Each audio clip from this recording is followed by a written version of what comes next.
So this is problem number 8. So we have completed the journal entries. So now we will complete the capital reduction account and balance sheet in vertical form.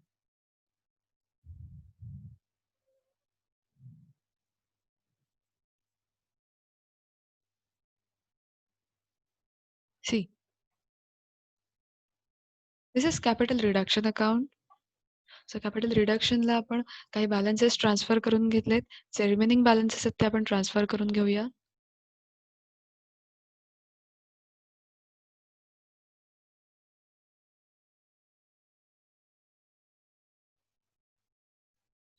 Creditors पर्यंतचे आपले balances जे आहेत ते आपण record केलेले आहेत.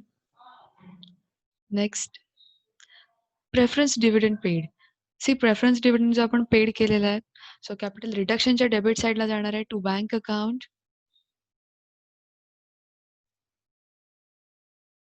Capital reduction च्या debit side ला bank 40,000. This is the preference dividend. Preference dividend जो arrears मध्ये होता, बट त्यातली काही अमाऊंट आपल्याला पेड करायची होती. त्याचं वर्किंग नोट आपण काल जे आहे ते प्रिपेअर केलेलं आहे. त्यातनं आपल्याला 40,000 अमाऊंट मिळाले. सो ते आपण कॅपिटल रिडक्शनला ट्रान्सफर करून घेतले. Next is reconstruction expenses.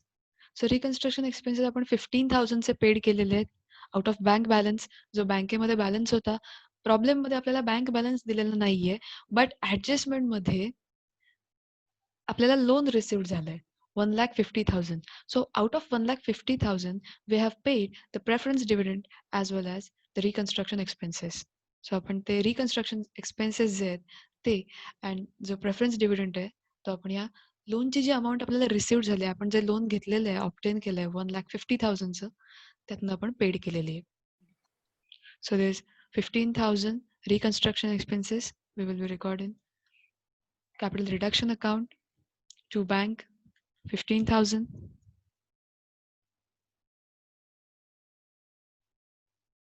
Next is capital reduction account debit to goodwill. इथे goodwill, profit and loss account, patents, preliminary expenses आपण रिटर्न ऑफ केलेले आहेत. सो त्यांची जी त्यांचा जो सेकंड इफेक्ट आहे तो कॅपिटल रिडक्शनला होणार आहे. सो कॅपिटल रिडक्शनच्या डेबिट साईडला to goodwill, to patents, to profit and loss account, to preliminary expenses जे ते आपल्याला रेकॉर्ड करायचे. So goodwill 25,000.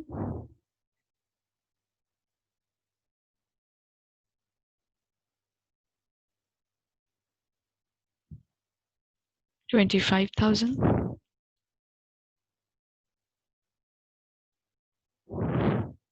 Then patents 15,000.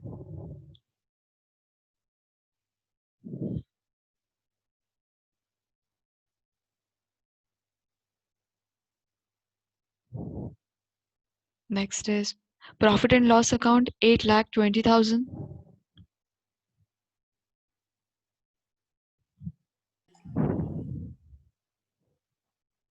Then preliminary expenses, that is 45,000.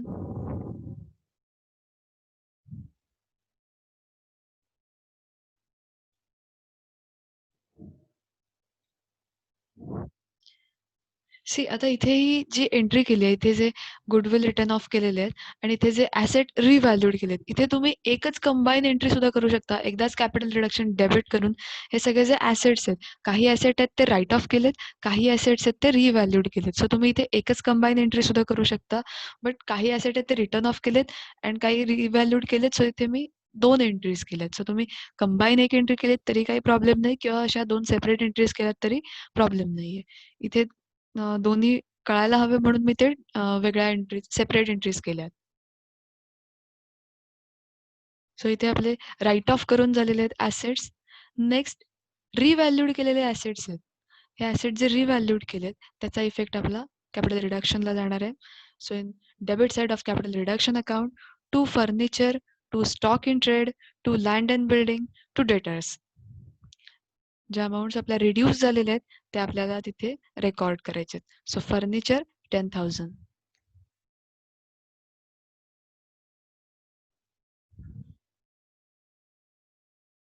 Next, stock, that is stock in trade, 12,000.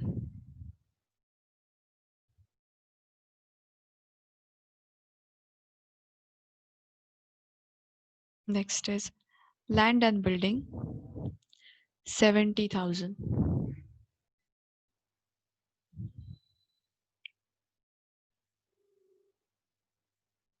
Debtors, 10,000.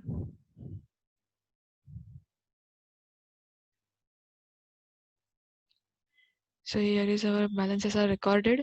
इथे आपण जे assets आहेत ते सगळे रेकॉर्ड करून घेतले. त्याचे जे सेकंड इफेक्ट्स आहेत जर्नल एंट्रीचे ते सगळे आपण कॅपिटल रिडक्शनला दिलेले आहेत. So now we will calculate the capital reserve. So credit साईडची टोटल घ्यायचे, क्रेडिट घेतलेली आहे. डेबिट साईडची टोटल आपल्याला घ्यायची आहे.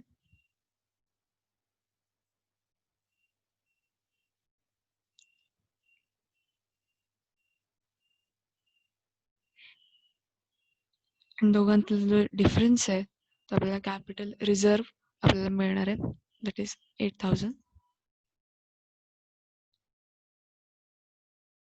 सो नाव इथे आपल्याला कॅपिटल रिझर्व आहे तो कॅल्क्युलेट केलेला आहे. कॅपिटल रिझर्व आपल्याला मिळालेला आहे. सो हा जो कॅपिटल रिझर्व आहे हा बॅलन्स शीटला जाणार आहे under reserve and surplus. Next आपल्याला बॅलन्स शीट प्रिपेअर करायचे. सो बॅलन्स शीटचा जो फॉर्मॅट आहे तो फॉर्मॅट ॲज इट इज आहे. Equities and liabilities, share holders fund, non current liabilities, current liabilities, then asset, non current assets, and next is current assets and total. Format आहे remain same. जे आपल्याला changes करायचे आहेत ते सगळे notes to अकाउंट्समध्ये करायचे आहेत. सो नोट्स टू अकाउंटमध्ये प्रॉब्लेममध्ये जेवढे ॲसेट्स लायबिलिटीज आपल्याला दिलेले आहेत त्या सगळ्या आपल्याला बॅलन्स शीटमध्ये रेकॉर्ड करायचे आहेत. से फर्स्ट आपण लायबिलिटी साईडकडून स्टार्ट करूया. First is 10% preference shares. See preference शेअर्समध्ये चेंजेस झालेत. Preference shares are to be reduce ₹50 each. So जे रिड्यूस केलेले आहेत, जे न्यूली इश्यू केलेले आहेत, सो ते प्रेफरन्स शेअर कॅपिटल आपल्याला बॅलन्स शीटला रेकॉर्ड करायचं आहे. सो इथे जे आपण न्यूली इश्यू केले आहेत 10% preference shares of ₹50 each. So हे जे ₹50चे न्यूली इश्यू केलेले प्रेफरन्स शेअर्स आहेत, it will be recorded in balance sheet. So balance शीटमध्ये हे record, balance sheet means notes to अकाउंटला फर्स्ट आपल्याला रेकॉर्ड करायचे आहेत अँड देन त्यांचं जे टोटल अमाऊंट येईल ती आपल्याला बॅलन्स शीटला रेकॉर्ड करायची. So first in notes to accounts 4,000 10% preference shares of ₹50 each. Amount is 2 lakh. So इथे प्रेफरन्स शेअर कॅपिटल जे आहे ते मी रेकॉर्ड करून घेतलेलं आहे. Next is equity share capital. See equity share capital मला प्रॉब्लेममध्ये दिलं आहे 10 लाख इथे दिलेले आहे, बट त्याच्यामध्ये पण चेंजेस झालेले आहेत. Equity shares reduce to ₹2. जे ₹10चे इक्विटी शेअर्स होते ते ₹2 त्यांनी केलेले आहेत. सो इथे जे आपण न्यूली इश्यू केले आहेत ₹2चे इक्विटी शेअर्स ते आपल्याला रेकॉर्ड करायचे आहेत नोट्स टू अकाउंट्समध्ये. Equity share capital, equity share capital 1 lakh equity shares of ₹2 each. So the total equity share capital is 2 lakh. जे आपण एंट्री केलेली आहे इक्विटी शेअर कॅपिटलची, त्यात जे आपण न्यूली इश्यू केलेले इक्विटी शेअर्स आहेत, equity share capital that is 2 lakh, हे आपण रेकॉर्ड केलेले आहेत.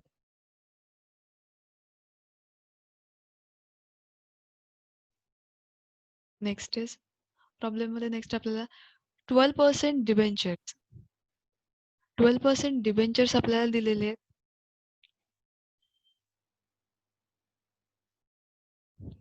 12% डिबेंचर्स रिलेटेड सुद्धा एक ॲडजस्टमेंट दिलेली आहे. Debentures debenture holders take over plant and machinery at ₹6,50,000 in part satisfaction, and the remaining claim should be converted into 14% debentures. So the 12% debentures satisfy करून जी remaining amount उरलेली आहे ती रिमेनिंग अमाऊंट 14% डिबेंचर्समध्ये कन्वर्ट केलेली आहे. So जे 14% जे debentures आहेत त्याची अमाऊंट आहे 1 lakh. सो हे 14% डिबेंचर्स आहेत हे आपल्या बॅलन्स शीटला जाणार आहेत. फर्स्ट नोट्स टू अकाउंट्स लावलं आणि हे रेकॉर्ड करून घ्यायचे.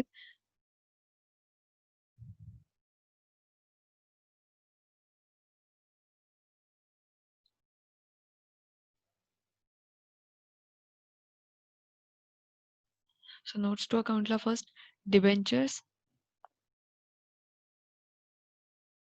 1 लाख रुपीज,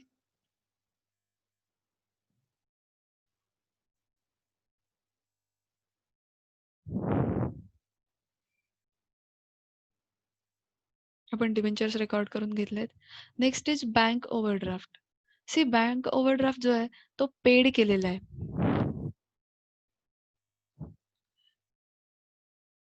सेवन्थ ॲडजस्टमेंट बघा. Secured loan of ₹1,50,000 at 12% per annum is to be obtained by mortgaging land and building for repayment of bank overdraft. So इथे आपण बँक ओव्हरड्राफ्टचं आहे ते प्रीपेमेंट केलेलं आहे. बँक ओव्हरड्राफ्ट जो आहे तो इथे आपला संपलेला आहे. आपण त्याचं पेमेंट केलेलं आहे. So this is bank overdraft. 50,000 अमाऊंटचं पेमेंट जे आहे ते आपण बँकेमधून केलेलं आहे. सो इथे बँक ओव्हरड्राफ्ट जी आपली लायबिलिटी होती ती लायबिलिटी इथे संपलेली आहे. सो बँक ओव्हरड्राफ्टचं रेकॉर्डिंग बॅलन्स शीटला कुठेही होणार नाही. ज्या लायबिलिटीज आपल्या पेड करून कंप्लीट झालेल्या आहेत, ज्या संपलेल्या आहेत, त्यांचं रेकॉर्डिंग कुठेही होणार नाही. Next is sundry creditors. See creditors agree to reduce their claim by 20,000. So जे क्रेडिटर्स आहेत 1,40,000 त्यातले 20,000 जी अमाऊंट आहे ती त्यांनी त्यांचा जो क्लेम आहे तो त्यांनी रिड्यूस केलेला आहे. सो 1,40,000 मायनस 20,000 जी अमाऊंट येते ती आपली अमाऊंट आपल्याला बॅलन्स शीटला रेकॉर्ड करायची. फर्स्ट नोट्स टू अकाउंटला आपण रेकॉर्ड करूया. ट्रेड पेएबल अंडर क्रेडिटर्स 1,40,000 लेस 20,000 जो त्यांनी रिड्यूस केलेला क्लेम होता तो लेस करून जी अमाऊंट येते ती आपल्याला रेकॉर्ड करायची.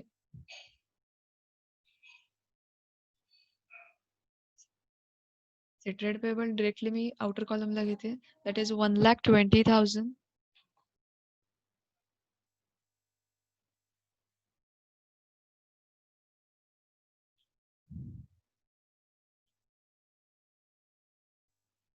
Next is bills payable 35,000.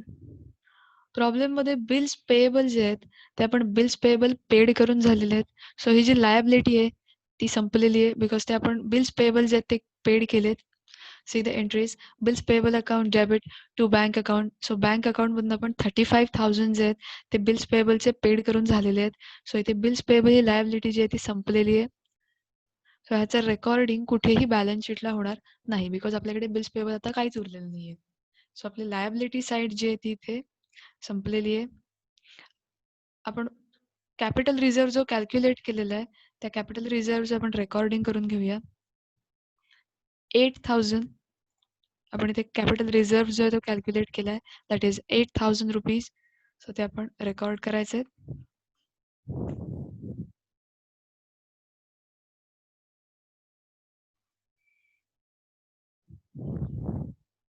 Next is प्रॉब्लेममध्ये सिक्युअर्ड लोन ऑप्टेन म्हटलेलं आहे. बँकेमध्ये जे आपण जे लोन घेतलेलं आहे कंपनीने लोन रिसिव्ह केलं आहे 1,50,000चं. सो त्याचं रेकॉर्डिंग आपलं लॉंग टर्म लायबिलिटीजमध्ये 12% सिक्युअर्ड लोन अंडर हेडिंग होणार आहे. सी प्रॉब्लेममध्ये दिलेले seventh adjustment secured loan of ₹1,50,000 at 12% per annum is to be obtained by the company. So आपण जे आपल्याला लोन मिळालेलं आहे 1,50,000चं ॲट 12% पर ॲनम ते आपण रेकॉर्ड करायचं आहे लायबिलिटी साईडला. 12% सिक्युअर्ड लोन दॅट इज 1,50,000 आणि ती टोटल अमाऊंट आहे ती आपण आउटर कॉलमला घ्यायची दॅट इज 2,50,000. आपल्या ज्या लायबिलिटीज आहेत त्या लायबिलिटीज रेकॉर्ड करून आपल्या झालेल्या आहेत.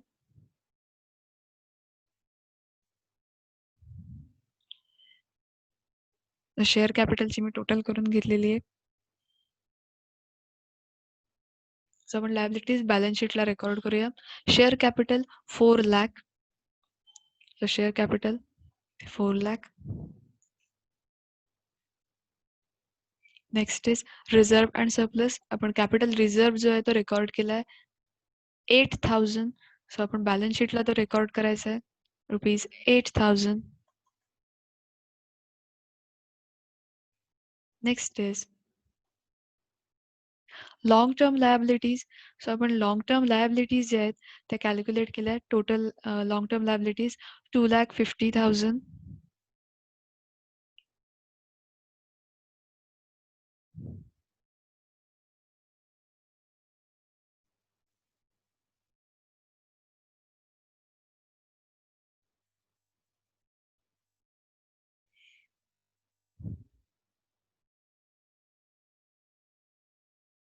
Next trade payable 1,20,000.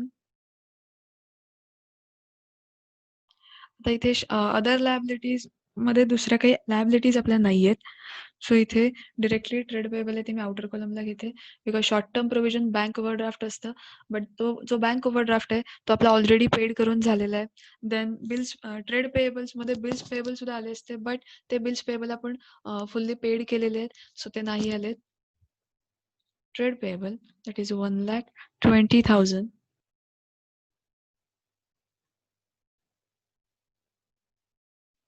याची जी टोटल अमाऊंट आहे ही आपल्याला आउटर कॉलमला घ्यायची.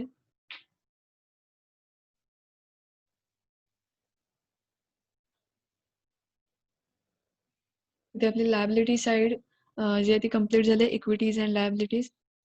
आपण ऍसेट साइड कम्प्लीट करूया. See the assets. Goodwill 25,000.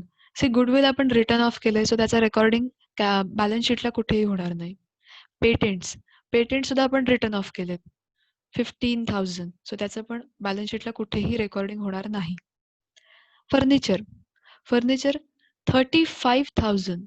But there is a adjustment. इथे ऍडजस्टमेंट दिलेली आहे. Furniture 25,000. Stock in trade 68,000. Land and building 5,80,000. 100 acres 80,000. Assets are revalued as under.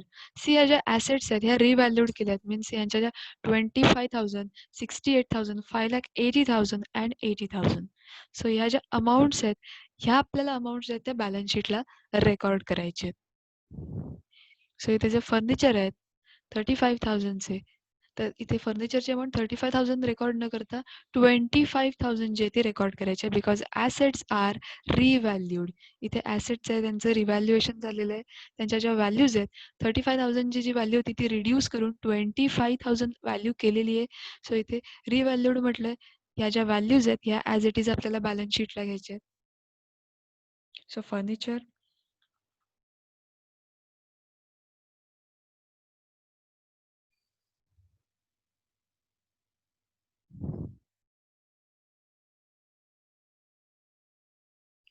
and notes to accounts. फर्निचरची revalue केलेली amount आहे 25,000. So आपण 25,000 record करायचे.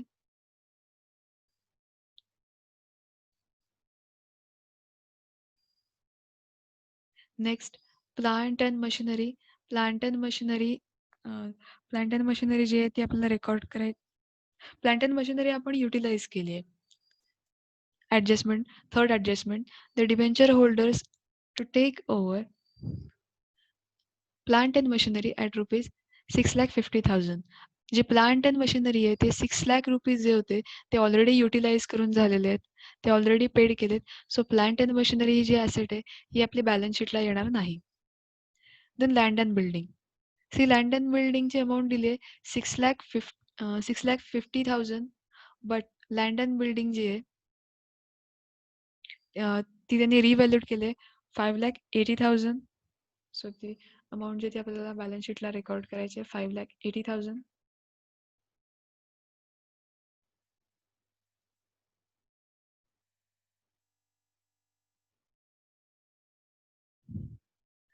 Next stock in trade. Stock in trade दिलेला आहे 80,000. स्टॉक इन ट्रेड रिव्हॅल्यूड केला आहे 68,000. So 68,000 amount आहे ती आपल्या बॅलन्स शीटला रेकॉर्ड करायची आहे. Stock in trade that is stock means inventories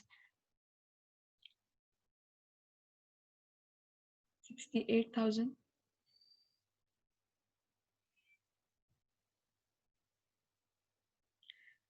sundry debtors 90,000 amount balance शीटला दिली आहे. बट डेटर्स जे आहेत ते रिव्हॅल्यूड झालेत 80,000 ने. सो इथे 80,000 अमाऊंट आहे ती आपली बॅलन्स शीटला जाणार आहे. Sundry debtors 80,000.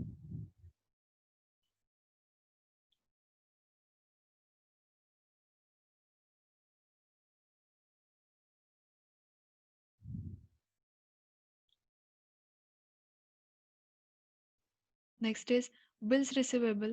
बिल्स रिसिवेबल आपल्याला जे ट्रेड रिसिवेबल आहे त्यामध्ये रेकॉर्ड करायचे आहेत. Bills receivable that is 15,000.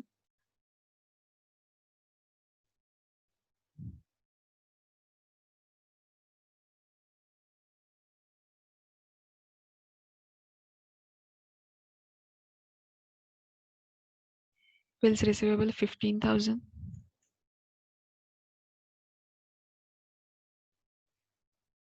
Next is profit and loss account. See profit and loss account आपण रिटर्न ऑफ केलंय, सो त्याचं रेकॉर्डिंग बॅलन्स शीटला होणार नाही. प्रिलिमिनरी एक्सपेन्सेस सुद्धा आपण राईट ऑफ केलेत, सो त्याचं रेकॉर्डिंग होणार नाही. इथे आपले सगळे लायबिलिटीज अँड ॲसेटचं रेकॉर्डिंग जे आहे ते नोट्स टू ते आपण आधी नोट्स टू अकाउंटला करून घेतलंय. देन त्याचे जे बॅलन्सेस आहेत ते आपण आउटर कॉलमला घेऊया टोटल करून.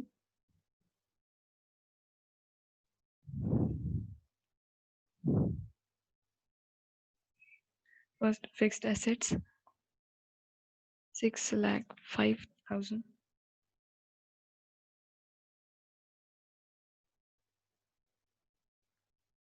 जो स्टॉक आहे तो आपल्याला रेकॉर्ड करायचा आहे.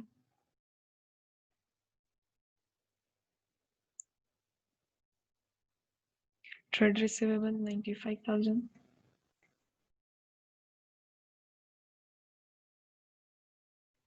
See, what about bank balance?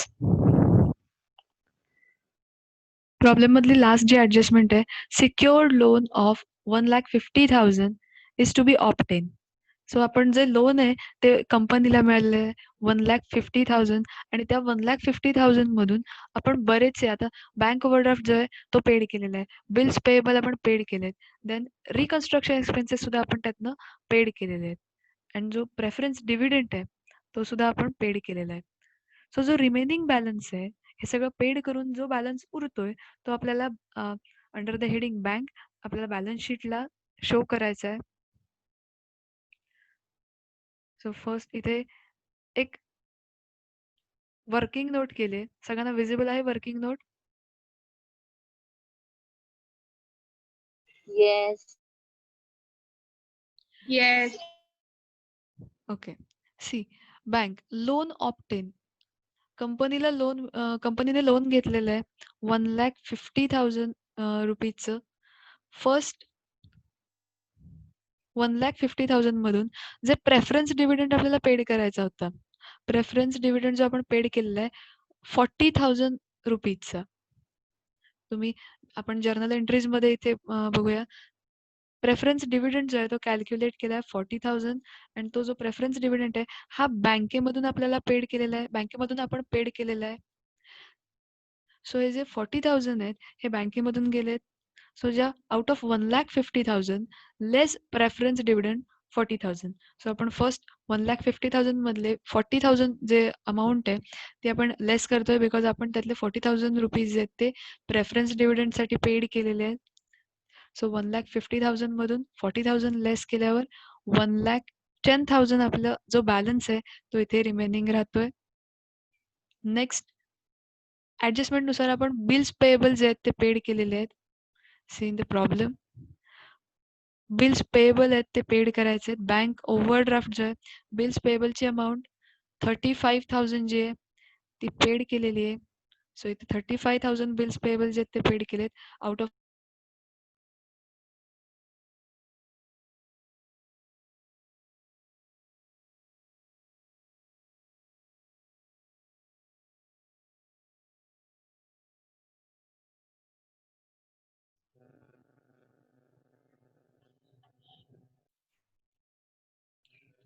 Screen सगळ्यांना विजिबल आहे? Yes.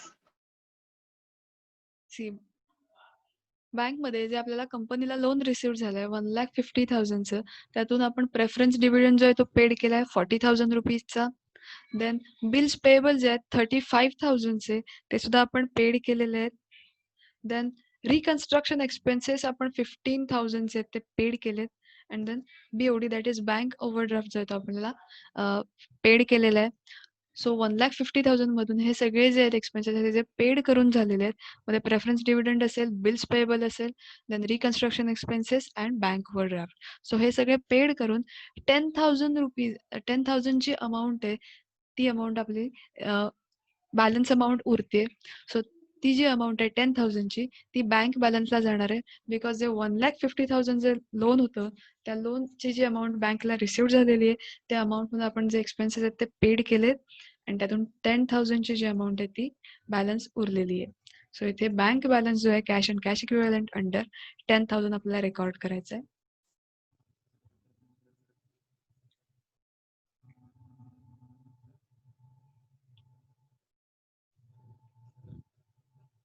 अँड देन जे ॲसेट्स आहेत ते सगळे आपल्याला बॅलन्स शीटला रेकॉर्ड करायचे. First fixed assets. आपले जे फिक्स ॲसेट्स आहेत दॅट इज 6,05,000 रेकॉर्ड करायचे.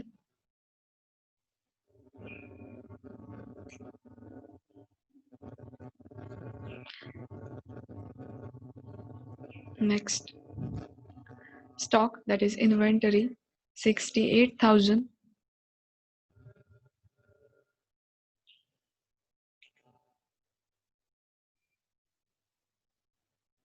Next trade receivable. Total amount जे ट्रेड रिसिवेबल जे आपल्याला रेकॉर्ड करायचे 95,000.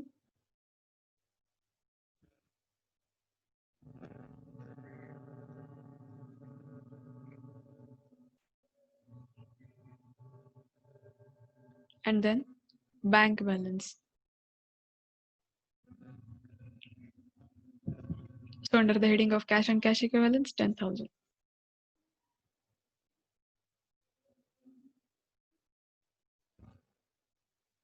So आपल्याला या सगळ्यांचे टोटल करायचे.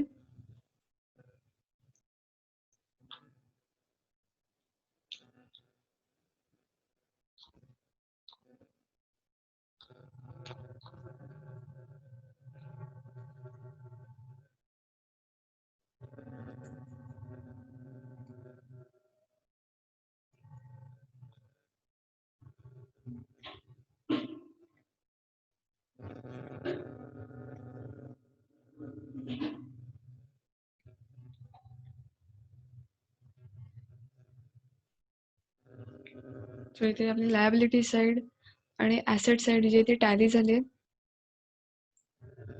आपले सगळे इफेक्ट्स देऊन कंप्लीट झालेले आहेत आणि हा प्रॉब्लेम जो आहे तो इथे संपलेला आहे. सो यामध्ये कोणाला काही डिफिकल्टी आहे?